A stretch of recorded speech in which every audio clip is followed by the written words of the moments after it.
Olá, sejam bem-vindos a mais uma sessão técnica do Google Cloud. Meu nome é Renato Leite, eu sou especialista de Machine Learning e hoje vamos falar de AutoML e BigQuery Machine Learning, também conhecido como BQML. Hoje, inteligência artificial ela está em alta, não só como um buzzword que muitos estão falando e querendo aplicar, mas também a gente vê o reflexo disso na área acadêmica. Esse é um gráfico bem interessante das pesquisas que estão sendo feitas na área de Machine Learning e publicações submetidas no Archive. Então a gente consegue ver que em 2018 a gente ultrapassou, por exemplo, a curva da lei de Moore.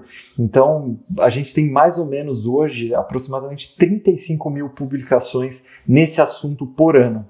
Porém, apesar do tema estar super quente nessa área científica, a realidade para muitas empresas nesse estudo feito é que apenas 12% delas conseguem realmente aplicar Machine Learning na prática e colocar modelos em produção. E o que torna isso difícil, né? O que torna esse deploy de AI, Machine Learning, Deep Learning, tem várias derivações do nome tão difícil de se fazer. A primeira coisa é definição de um caso de uso. Muita gente conhece isso como framing do problema, né? Então, identificar o problema correto que a gente quer atacar, ele é tão importante quanto conhecer um modelo, se não mais até. Então, a gente vê muitas empresas começando pela ferramenta e não pelo caso de uso. E aí a gente acaba perdendo muito tempo estudando só a ferramenta sem saber aonde aplicar ou qual o real benefício que isso pode trazer para os nossos negócios. Outro ponto que inviabiliza esse deploy é o treinamento de pessoas. Então, se a gente for considerar a quantidade de ferramentas, frameworks que existem hoje, não só para gerar um modelo de machine learning, mas também para fazer pré-processamento. Então, você tem desde um Spark, Apache Beam, TensorFlow, PyTorch, Scikit e assim por diante. Isso torna a curva de aprendizado das pessoas muito grande, muito íngreme, né, por assim dizer.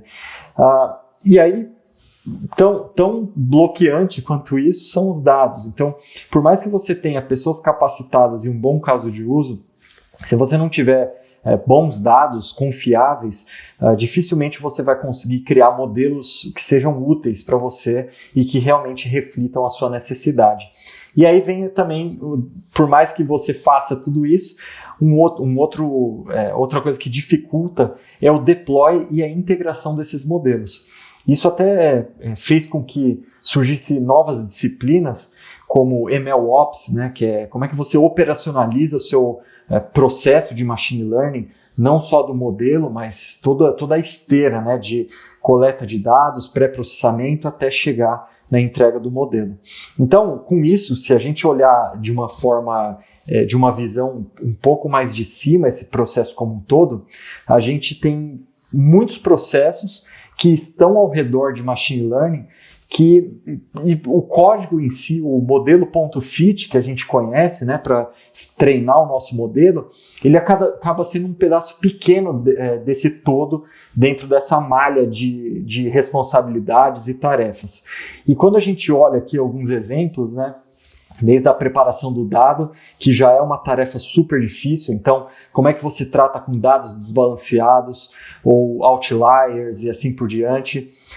Feature engineering, então existe um processo de seleção de features, ou com modelos de deep learning, eu tenho muitos dados, eu preciso ou não fazer isso, então são decisões difíceis, a seleção de arquitetura, então aí a gente entra realmente em modelagem, se a gente vai usar um boost tree, uma rede, uma deep neural network e assim por diante, seleção de parâmetros, tuning, como é que eu chego num melhor modelo, e a avaliação contínua, né?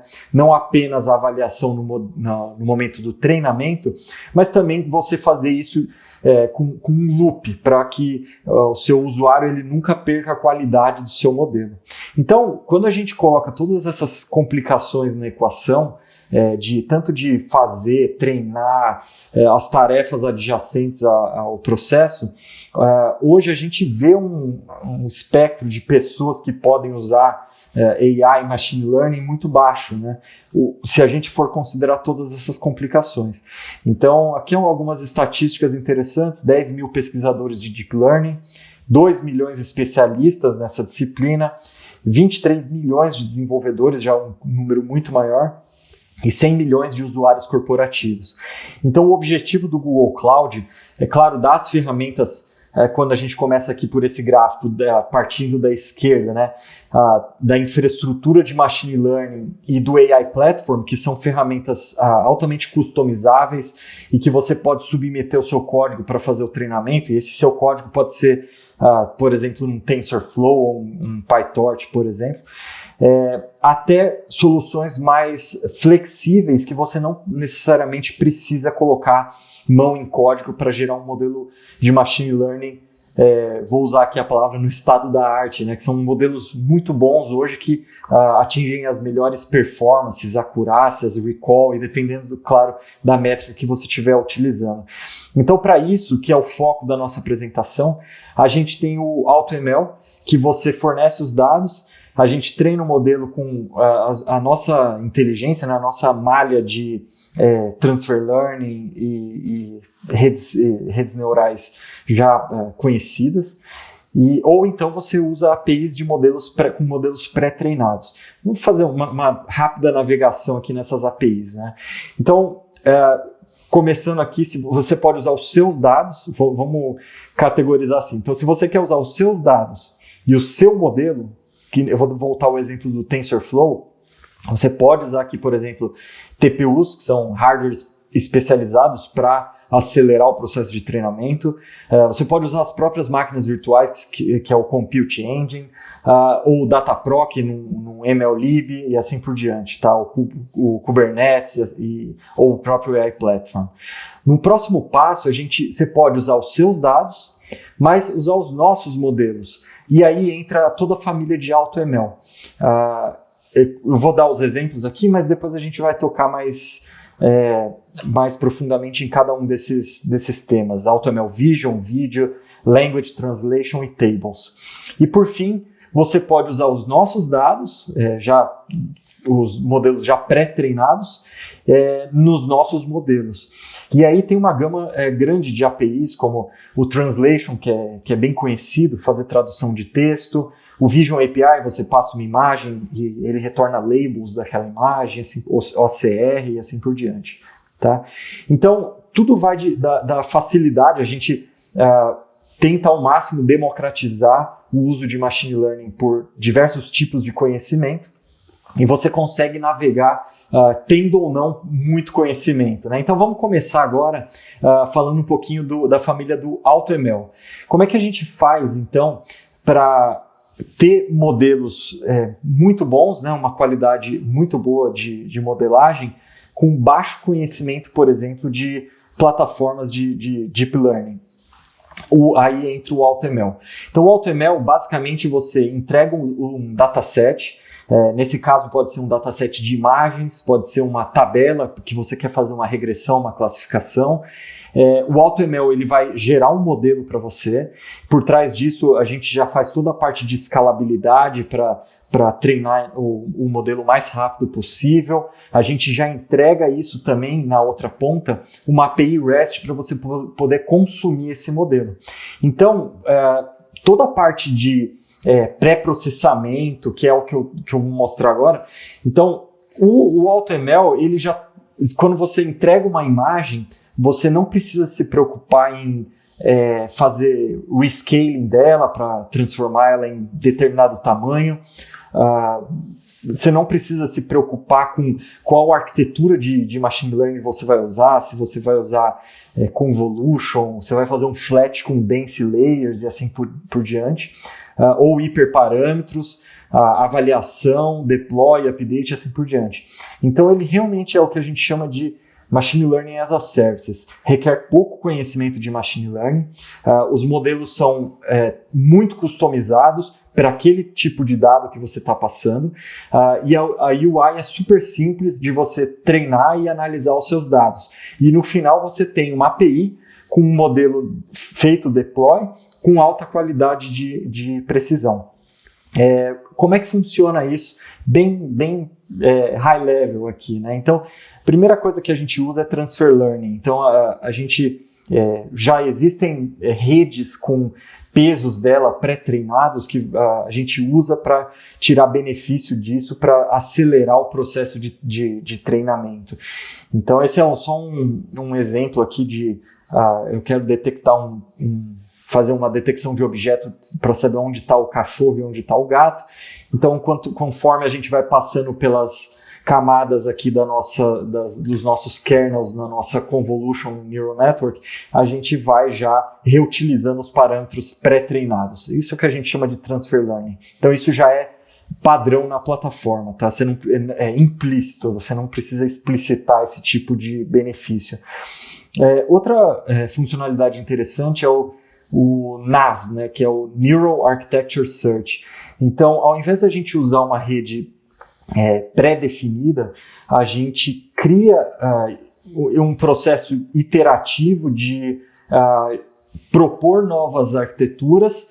O AutoML treina isso, valida, e aí ele faz ele faz como se fosse um torneio, né? Ele faz uma nova proposição. Se essa nova proposição for melhor que a anterior, a gente mantém sempre o melhor treinamento. Então, você vê, a gente pode chegar até 20 mil iterações, vezes que a gente faz esse loop entre proposição, treinamento e avaliação dos modelos, né?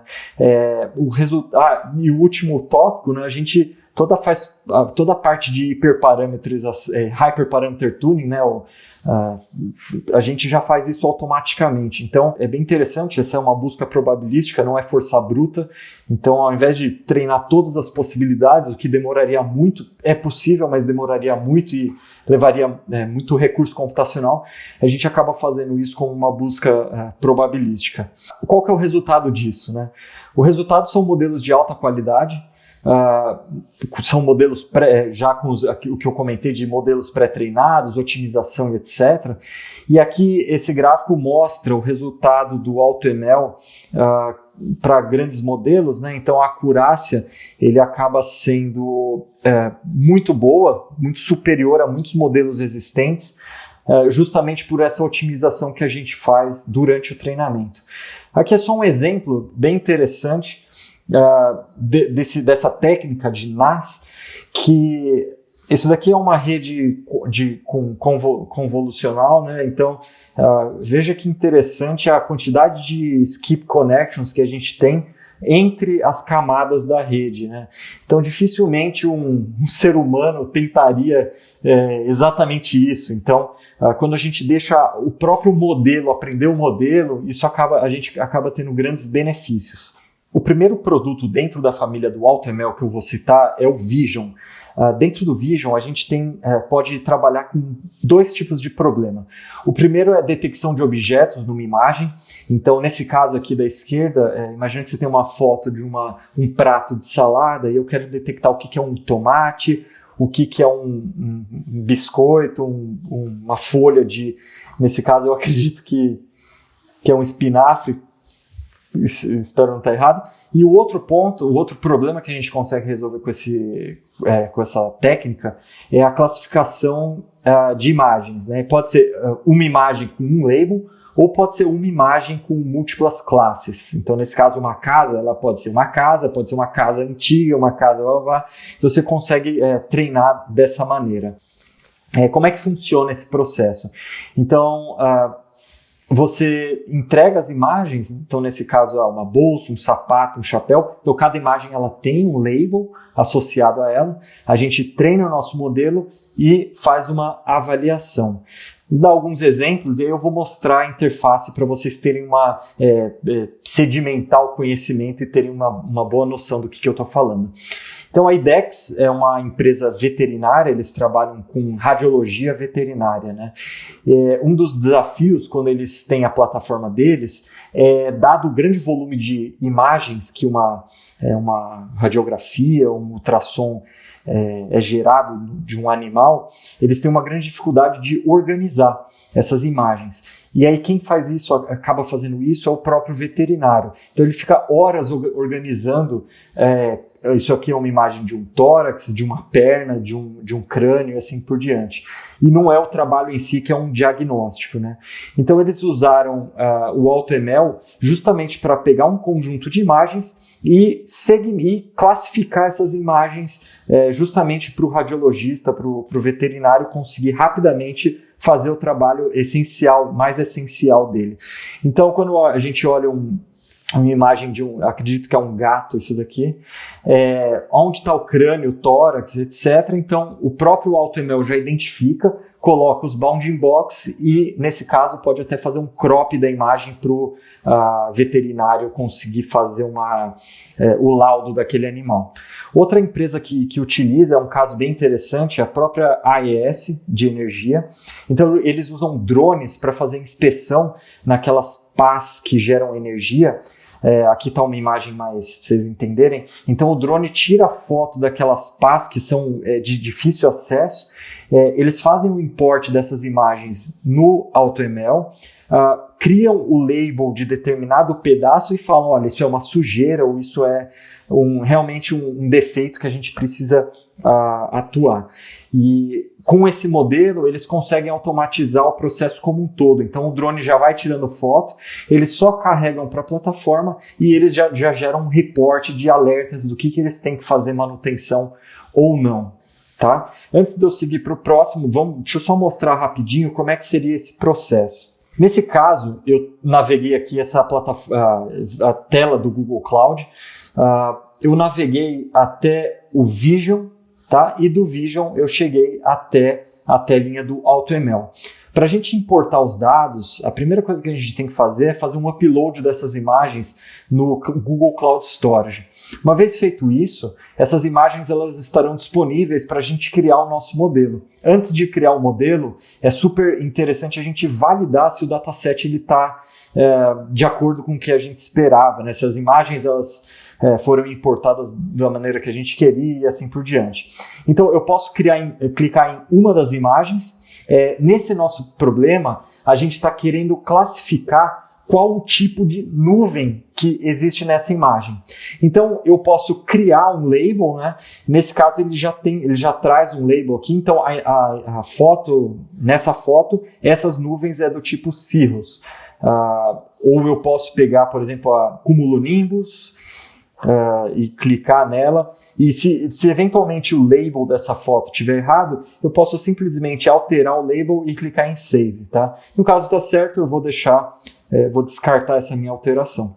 Uma vez importados os dados, a gente treina o nosso modelo. Então eu clico aqui em Train, eu cliquei nessa tabzinha, e existem duas opções. Ou a gente vai hostear o nosso modelo em cloud, ou seja, o próprio Google Cloud vai fazer uma API para a gente fazer chamadas e servir o modelo, ou a gente vai fazer via Edge. O que é interessante aqui? A gente pode treinar o modelo, ele vai exportar num formato de TensorFlow e você pode importar dentro do iOS ou do Android para fazer inferência na ponta, lá no Edge. Isso é muito importante, às vezes, para você manter a privacidade dos dados. Então, eu não quero que o usuário mande os dados dele para a nuvem, eu posso treinar o modelo. Interessante, quando a gente clica em Edge, a gente já dá opções de otimização do modelo. Então, veja que a gente pode optar por fazer quantização. A quantização, basicamente, a gente vai reduzir o tamanho do modelo, mas eventualmente a gente também perde precisão, né? Então a gente escolhe como é que a gente vai querer servir esse modelo e, obviamente, ele tem um tempo de latência associado a ele. Legal. Uma vez que eu fiz isso, eu vou fechar aqui eu estou aqui agora no Evaluate. No Evaluate, uma vez treinado o modelo, ele te entrega diversas métricas para você avaliar se realmente seu modelo está bom ou não conforme as suas expectativas, né? Então, por exemplo, se eu clico aqui na nuvem Cirrus, ele já me mostra Precision e Recall daquele label, né? Já com os gráficos aqui das curvas ROC. Então, no Cirrus, ele já faz um Confusion Matrix. Vamos clicar no Cirrus. Inclusive, se tiver, por exemplo, True Positives, ele já mostra que as imagens são True Positive. O que é interessante é que se tivesse, por exemplo, False Negative ou False Positive, que são imagens erradas, ele já mostraria. Isso aqui é crucial quando você quer melhorar o modelo. Então, você já pega o feedback que a própria plataforma está te dando, sem você precisar ficar plotando isso num notebook, por exemplo, e rapidamente consegue ver por que o modelo está gerando erros, né, no Predict. E por fim, você pode fazer um teste e usar. Como eu disse, você pode fazer o deploy para fazer Predict online. Nesse caso, está vendo que eu já fiz o deploy, né? Então eu posso fazer um update no deploy ou remover o deploy. E eu também posso fazer um teste aqui na própria interface, tá? Eu tenho essa imagem aqui, vamos fazer um upload dela. Então, ó, eu mandei e ele verificou que é uma Cirrus, né? E teve 100% de acerto aqui nesse caso. E como eu disse, você pode pegar a gente já dá até um exemplo em Python, como é que você consumiria a sua API REST pela plataforma. Legal? Lembro que eu falei que também a gente consegue fazer Object Detection. Esse é um outro problema que a gente consegue resolver.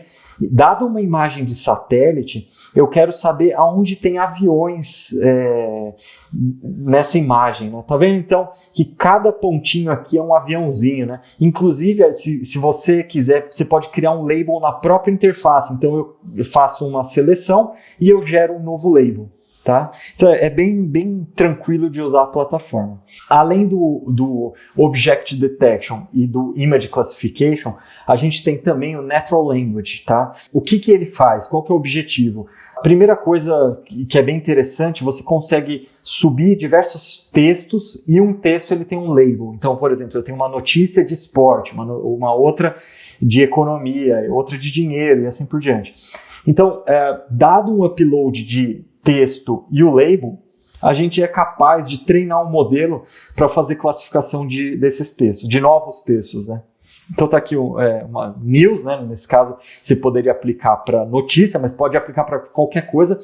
Uma aplicação bem interessante, imagina que você tem o seu site, o seu e-commerce, e você quer toda reclamação, você quer atuar rapidamente, né? Então você não tem como monitorar todos os reviews de todos os produtos. Imagina que você tem milhões de produtos na sua plataforma.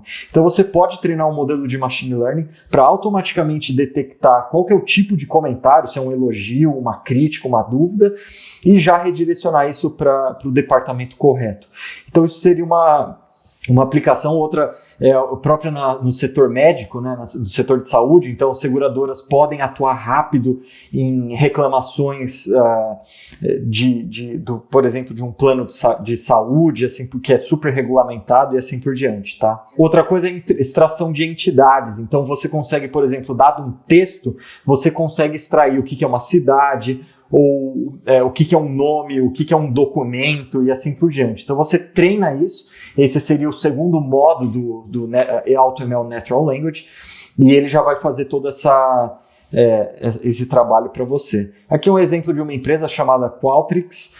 Eles fazem pesquisa em voos, então ele determina o label para cada comentário, isso no momento de treinamento, e dado um novo comentário, ele sabe para qual departamento que eles vão endereçar aquela solicitação, né? Se é um problema de limpeza, de bagagem, um follow-up e assim por diante. Outro exemplo legal agora, outro produto da família AutoML é o AutoML Tables. E já aqui a gente está falando de dados estruturados, tá? Existe um grande potencial para a aplicação de dados estruturados em Machine Learning, muito mais do que imagem, vídeo, texto, etc., que eu comentei anteriormente. Então, o potencial aqui é de 50% a 94%, né, que é o range que a gente dá. E como é que funciona? Basicamente, você passa uma tabela e a gente consegue resolver dois problemas, ou classificação ou um problema de regressão. O que eu quero dizer com isso? Se for uma classificação, eu posso, por exemplo, dado um conjunto de dados, determinar se um cliente vai ou não voltar a visitar ou comprar na minha plataforma. Ou dado um conjunto de dados, eu quero saber quanto que ele vai gastar na minha plataforma. Aí já vira uma regressão, tá? Então, a gente consegue, dado uma tabela que vocês estão vendo aqui, você determina qual que é o target column e aí o modelo ele vai trabalhar já para fazer ou uma classificação ou uma regressão. E tudo isso a gente já faz o pré-processamento de dados. Então, imagina que você está fornecendo para a gente CEP, por exemplo, ou longitude e latitude.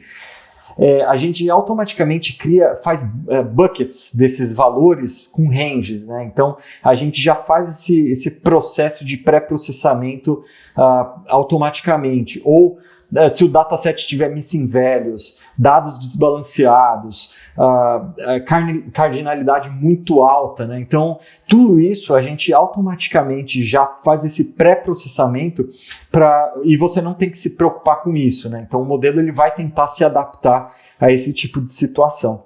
E o mais interessante no AutoML Tables, por isso que eu até reservei um pouco mais de conceito aqui, é que da mesma maneira que ele faz aquela busca por uma melhor arquitetura para determinado dado, o AutoML Tables, nesse caso, ele vai buscar, além de uma arquitetura de rede neural, mas também se eventualmente um gradient boost, uma decision tree faz sentido para aquele tipo de dados, né? Para aquele tipo de dado, ou um AdaNet Ensemble, ou se uma combinação de redes neurais mais uma decision tree faria sentido. E além disso, a gente faz todo um processo de data pre-processing com TF Transform, olhando por detrás dos panos, né? Autoseleção de features. Então, não se preocupe em ficar criando muitas features, fazer feature selection, a gente já faz isso para você. E no final a gente já tem um modelo muito pronto. E aqui alguns casos de uso, não vou gastar muito tempo, mas eu já comentei alguns. Se você quiser fazer, por exemplo, detecção de fraude, a gente tem diversos casos de uso, clientes grandes usando para fazer detecção de fraude, com resultados muito bons, tá? Muito bons mesmo. No varejo, fazer, por exemplo, demanda de produto, finanças, para fazer risco de claim de alguma coisa, ou entender frequência de compra em marketing, e assim por diante, tá? Eu vou dar rapidamente um exemplo aqui do GNP Seguros, que é uma empresa do México. Eles usaram o AutoML Tables para determinar qual que é a chance de uma pessoa fazer um claim, acionar o seguro do carro de acordo com as características do motorista e características do veículo. Então, como isso era um dataset extremamente desbalanceado, isso é um problema muito desafiador, né, em machine learning. Então, nesse caso, se a gente pegar o 1, que é o usuário vai fazer um claim do seguro, a gente vê que o accuracy e o precision, eles estão muito bons, principalmente o recall, que seria uma métrica mais adequada aqui quando o dado é totalmente desbalanceado. Tá? Então, é só um exemplo aqui do que a gente consegue fazer. Bem rapidinho aqui, o AutoML Translate, são traduções customizadas. Então, basicamente, você dá um texto e fala qual seria a tradução ideal. E aí, isso daqui é interessante. Se você tiver termos muito específicos, a gente vai customizar o modelo para trazer a melhor tradução. Então, aqui um exemplo, né? Tem uma mensagem no sistema operacional, ele traz a palavra driver. E no inglês, o driver ele pode ter vários sentidos, né? Ele pode ser o driver do taco de golfe, pode ser o driver do motorista de táxi ou o driver do sistema operacional. Tá? Então, Só um exemplo rápido para vocês verem a telinha do AutoML Tables, antes de eu seguir. Aqui, ó, eu importei um dado. Quando eu importo uma tabela do BigQuery ou um CSV, etc., ele me traz todos os campos e eu escolho qual que é o target. Uma vez escolhido o target, eu treino meu modelo, tá? Posso tirar alguma coluna que eu não queira para o treinamento e, inclusive, eu posso selecionar algumas opções mais avançadas, né? Como curva ROC, como é que eu quero otimizar, se eu quero ter early stopping e assim por diante. Da mesma maneira, a gente consegue avaliar os modelos criados em Evaluate, etc. E também a gente consegue testar, usar. Mas uma coisa que é super interessante, além do Confusion Matrix que a gente já gera, é o Feature Importance. Então a gente já cria uma explicação do modelo para falar quais foram as features principais que geraram, que trouxeram aqueles resultados para o modelo. Legal? Então, super legal. Mesma coisa, você consegue exportar o modelo para colocar num Kubernetes ou no AI Platform e assim por diante. Tá? Então, vamos para a última parte aqui nossa, que é Predictive Analytics com BigQuery ML. Vamos só entender, então, o que é o BigQuery primeiro, antes da gente continuar. O BigQuery ele é uma plataforma de data warehousing para fazer analytics. Para fazer queries em cima do BigQuery, a gente usa Standard SQL, Standard SQL. Ele é capaz de armazenar tabelas numa escala de petabytes, e também as queries elas acompanham esses petabytes. É totalmente gerenciado, então você não precisa se preocupar com quantos servidores estão fazendo minha query e assim por diante. Ele é super seguro, então todo o dado ele é criptografado enquanto armazenado, e ele também expõe APIs e várias funcionalidades, que não é o caso aqui, não é o foco da apresentação, mas é super interessante, por exemplo, para você fazer streaming de eventos e captar dentro do BigQuery, isso em larga escala. Tá? Só uns dados aqui, a gente tem um cliente com 250 petabytes de dados armazenados no BigQuery, é uma quantidade bem considerável, e tem clientes que fazem queries de 5 petabytes, uma única query, né? O famoso select asterisco aqui, mas nesse caso não é, porque o cliente sabe o que ele está fazendo. Então, esse aqui foi um exemplo de uma query petabyte, bem simples, né? Select asterisco de uma tabela. Então rodou em 1 minuto e 53 segundos e a gente processou aqui uma quantidade que foi o retorno, né? Mas assim, é só para vocês entenderem o tamanho da escala que o BigQuery pode chegar. Como é que é a arquitetura dele? Então a gente tem uma camada de armazenamento, então ela é totalmente distribuída, durável, resiliente, e a gente tem também uma camada de computação. Nessa camada de computação a gente tem dezenas de milhares de máquinas aí servindo as queries e ao armazenamento, e entre essas duas camadas a gente também conta com um tier de memória distribuído que permite que a gente faça, por exemplo, num processo de shuffling, eu quero fazer um join, eu quero fazer alguma coisa, ele consegue contar com esse tier intermediário para depois fazer a combinação dos dados e te trazer a query materializada, né? E tudo isso através de uma rede petabit. Então, qual que é o objetivo do Machine Learning dentro do BigQuery ML? É justamente você não precisar tirar os dados do BigQuery, que ele já é um repositório que você já fez todo um pré-processamento e armazenou lá, e criar os modelos dentro do próprio BigQuery. Então, ao invés, aqui eu dou 2 exemplos, né, de você fazer uma regressão em que você tem que exportar o dado, você não pode exportar muito, porque senão você não consegue fazer os dados, né? Não consegue fazer o treinamento, repete, pega os dados, está desatualizado, etc, etc. Então tem uma série de problemas quando você trata o dado offline, né? Você tira ele da fonte, ele já vira offline. E no caso do BigQuery, quando você cria os modelos, você pode criar queries dos dados que estão ali chegando quentes, né? Então isso é bem interessante. não necessariamente recomendado, porque você pode ter dados que não foram validados, né? Então, claro que depende se o dado ele já chega pré-processado no seu BigQuery, ele já é um bom candidato. Ou até, eu falei aqui usando ferramentas como Sheets ou o próprio Excel, mas se você usar o TensorFlow, o Scikit, o problema é o mesmo, né? Você tem que fazer toda uma movimentação de dados, fazer um export, treinamento, usar ferramentas como notebooks, etc., para poder gerar os seus modelos. Então, o BigQuery ML, ele basicamente no passo 1, você cria um modelo, e o modelo você cria, e os dados que você usa para alimentar esse modelo, ele é a própria query que faz parte do BigQuery, né? É bem simples, 2 passos, gera uma query, cria um modelo e depois você pode fazer predict em cima desse modelo já pronto, né? Por trás dos panos, a gente tem um processo, a gente conta com o poder computacional do BigQuery, ele já faz toda a parte de Hyperparameter Tuning, split dos dados em treinamento, validação e teste, já limpa, retira os nulos, faz uma normalização numérica, one-hot encode e assim por diante, né?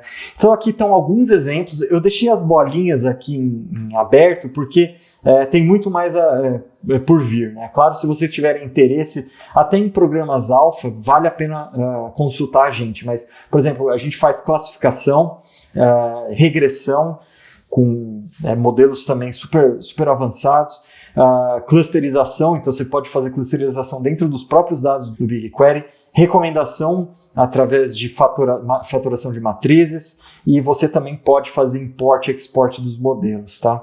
Eu vou dar um exemplo, um caso de uso, né, end-to-end. Vamos lá.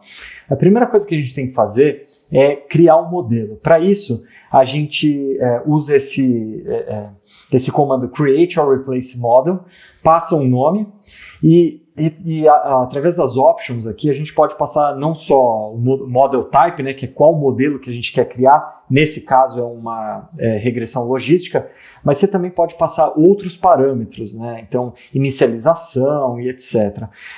E aí a gente passa qual que é o input, né, qual que é o nosso target. E a partir daí, tudo que vem abaixo do option é a query que a gente faz que vai alimentar o nosso modelo, que vai ser a base para ele usar como treinamento. Uma vez treinado o modelo, ele gera uma série de métricas, né? Então, através dessa flag aqui, você pode fazer um select ml.evaluate e passar o nome do modelo. Então, é bem interessante que ele já gera curva AUC, curva ROC, etc. Né? Então, Confusion Matrix, você consegue mexer nos thresholds, muito parecido como a gente consegue fazer no AutoML Tables também. Uma vez que você treinou e avaliou o modelo, você pode usar esse mesmo modelo para fazer predições. Então, as predições, basta você passar um predict, nesse caso from ml.predict, passa o nome do modelo e passa uma query para ele que vai servir de input e ele já vai devolver outra tabela com os outputs, já isso pronto, né? Então, só antes da gente concluir, deixa eu mostrar aqui rapidamente na nossa interface um exemplo bem interessante. Então, eu tenho uma tabela pública do Google Analytics que mostra, dada a navegação de um usuário, se ele fez ou não uma transação, se ele comprou ou não no nosso site. Então, esse campo chama Total Transactions. A gente colocou isso como um label, porque no fundo, quando a gente for criar o nosso modelo, é o que eu quero fazer o predict. Eu quero saber se um usuário compra ou não no meu site, dado algumas características que ele apresentar na plataforma, tá? Então, isso daqui é a query. Aqui ainda eu não estou criando um modelo, eu só estou fazendo uma exploração dos dados. Se a gente olhar o resultado, então ele traz aqui o label, comprou ou não, o sistema operacional, se é no mobile ou se é no computador, qual o país que ele está navegando e quantas visualizações de página que foram geradas. Então, o que eu vou fazer? Eu vou pegar essa mesma query e eu vou alimentar, deixa eu só mostrar aqui para vocês. eu vou alimentar essa mesma query num Create or Replace Model que eu acabei de explicar para vocês. Então eu passo o nome do modelo que vai ser criado, pode colocar uma versão XYZ aqui, um timestamp, e eu quero um modelo de regressão logística para prever se aquele usuário compra ou não na nossa plataforma. Tá? Uma vez feito isso, o modelo é criado, e aí deixa eu fazer um zoom out aqui, e aí como eu mostrei, ele faz uma matriz de confusão, você consegue mudar os thresholds para fazer a avaliação do modelo, as curvas, você pode também ver algumas tabelas com os dados, né? Então em cada iteração, cada epoch, qual foi o resultado e assim por diante. Tá? Então, o objetivo eu comentei, mas é realmente, através de uma query que você acabou de gerar, você poder criar um modelo para fazer algum tipo de predição. Então, só o fato de você não precisar tirar o dado do Data Warehouse para fazer algum outro tipo de análise, você já ganha muito tempo para saber se você consegue ou não tirar insights desses dados. E como eu disse, você pode fazer regressão logística, você pode fazer modelos de recomendação com fatoração de matriz e assim por diante. Então, só para a gente concluir, a gente tem muitas ferramentas, desde o desenvolvedor ao analista, ao cientista de dados. Então, começando aqui na base, a família de AutoML e as APIs, elas são super fáceis de serem utilizadas. Basta você ter um conhecimento simples de Python para conseguir fazer uma chamada numa API e obter um resultado. Ou, como eu mostrei, você consegue fazer toda uma criação de modelo sem precisar necessariamente encostar a mão num código. Numa outra camada, a gente tem o BigQuery ML, seria para um analista de dados, justamente porque precisa de um conhecimento de SQL para você explorar os dados e criar um modelo. E numa camada acima, você tem o TensorFlow Enterprise e o AI Platform, que permite você pegar modelos altamente customizados e submeter para treinamentos de maneira escalável com GPU, TPU dentro da nossa plataforma. Então, é bem interessante como o Google Cloud Platform tem todas essas ferramentas, essa gama de ferramentas para atender aos diversos públicos que vão extrair informações desses dados. Então, era isso que eu queria apresentar para vocês hoje. Agradeço muito a presença de todos. Convido todos vocês a postar, quem não postou, postar as perguntas para tirar eventuais dúvidas que tenham da apresentação, para a gente responder ao vivo aqui para vocês. Tá bom? Muito obrigado e até a próxima.